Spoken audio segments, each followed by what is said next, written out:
Magandang hapon po sa inyo lahat, mga kaibigan. Hindi ako sanay magsalita sa maraming crowd. Hanggang social media lang po ako nag-iingay. Pero by the way, lahat naman tayo gusto natin ng tunay na pagbabago. At gusto natin malaman ang katotohanan. Sabi nga nila, no above to the law. Kahit Vice President siya, dapat panagutan niya ang kanyang nagawang pagkakamali. Yun ang dapat. Hindi dahilan para may mga nagrally na awatin ang kanyang impeachment, trabaho ng Kongreso na aksyonan ang impeachment complaint against kay Vice Sara Duterte. Yun ang the best para magkaroon tayo ng tunay na liwanag at pagkakaisa. Putang ina nila! Tayong vlogger na magsasalita ng kanilang mga saloobin tungkol dito sa impeach Sara Duterte, no? So, tatawagin ko na po ang unang-unang vlogger na magsasalita. Walang iba kundi si Mami Peng. Mami Peng, ikaw na. Yan. Habang umakyat si Mami Peng, pakialalayan nga ng mga gentle boys. Yung ating may kakamping tayo dito, paupoy natin, kasama sila sa impeachment complaint. Sila Pinky Tam, tsaka si Judy sa Nilungan. Dito kayo. Ang saya natin, oh, nagsasama-sama tayo. Nandyan ba kayo?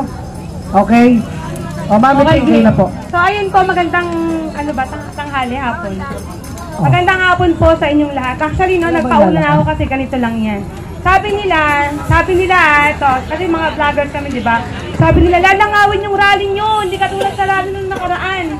Totoo naman, kasi wala tayong milyon. Wala po tayong milyon. Tayo po ay nagpunta dito sa People's Power Monument. Dala po natin yung pagiging Pilipino natin. Yung pangarap natin na magkaroon tayo ng isang bansang tahimik. Yun lang po. Actually, ito pong rally na to ay pinagkasunduan. Attorney Enzo, nakakamping, kami po ng mga Marcos loyalists. So bakit po tayo nagsama-sama kahit tayo ay magkakaiba ng paniniwala o magkakaiba ng mga kandidato? Kasi po, pagdating ng eleksyon, okay lang pong mag-away-away tayo. Pero pagtapos po ng eleksyon, pag merong nanalo, dapat po magrespetohan tayo.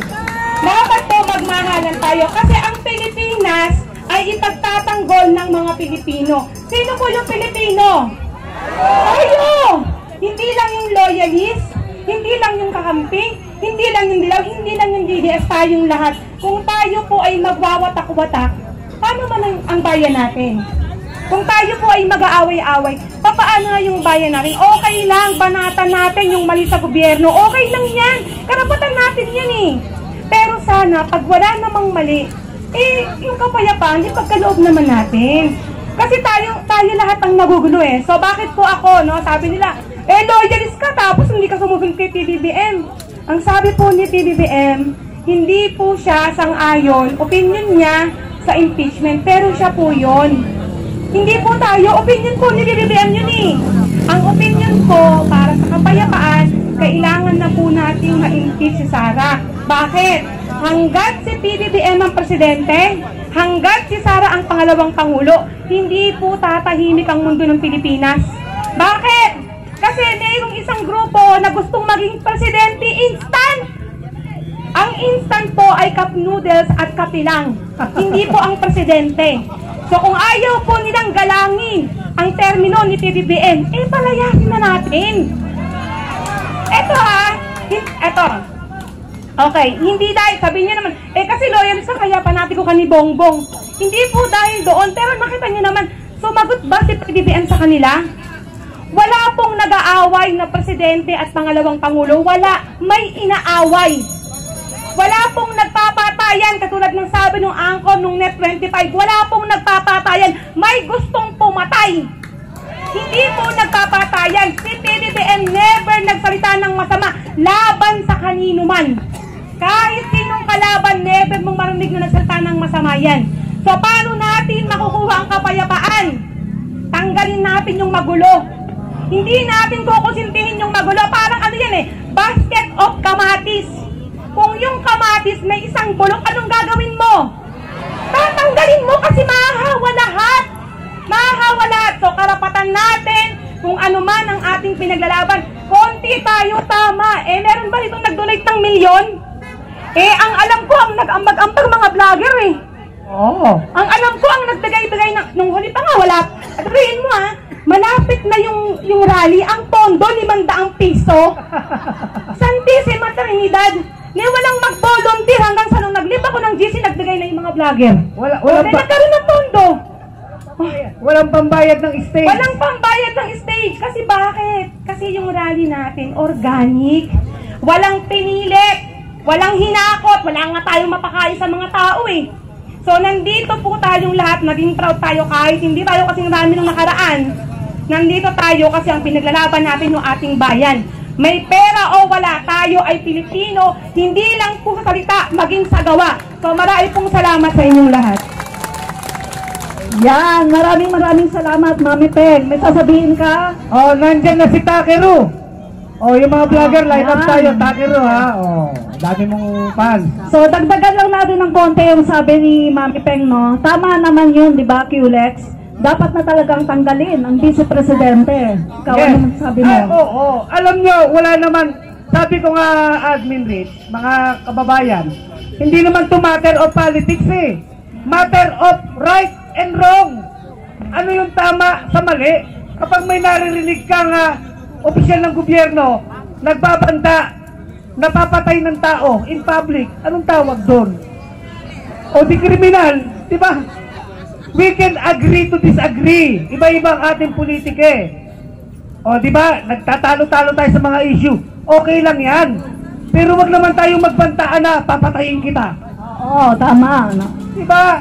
Itong salot na Duterte, mga Duterte, sila'y nagpakalat ng kabastusan sa Pilipinas di ba? Kaya naging bastos na ang mga Pilipino. Nakakalungkot. We can agree to disagree. Yan ang totoong demokrasya. Pero walang sakitan, wala naman sanang garapalan. Diba? Correct! So mga kaibigan, bago tayo mag-proceed, akin munang tinatawag dito yung isa pa naming MC, si Munting Tinig. Munting Tinig, pakikuha po ng inyong mic, nandun po sa tabi ni David D'Angelo. Baka, o nga pala, sige, ano sasabihin mo? Baka pwedeng pagsalitain natin yung Magdalo. Kasi hindi lang naman vloggers mamaya sila. Okay. So, mga kababayan, isa-cite ko lang yung isang sinabi kasi ng opisyales ng INC na wala pa naman daw napapatunayan, Wala pa daw napapatunayan na talagang nagkasala itong si Sara Duterte. Pero kitang-kita naman natin, 'di ba, sa Quadcom doon sa hearing na katulad nung pagdi-disperse ng pera ng confidential funds. Sino ang dapat mag-disperse ng pera? Yung VPSG ba ni Sara o yung SDO? Sino?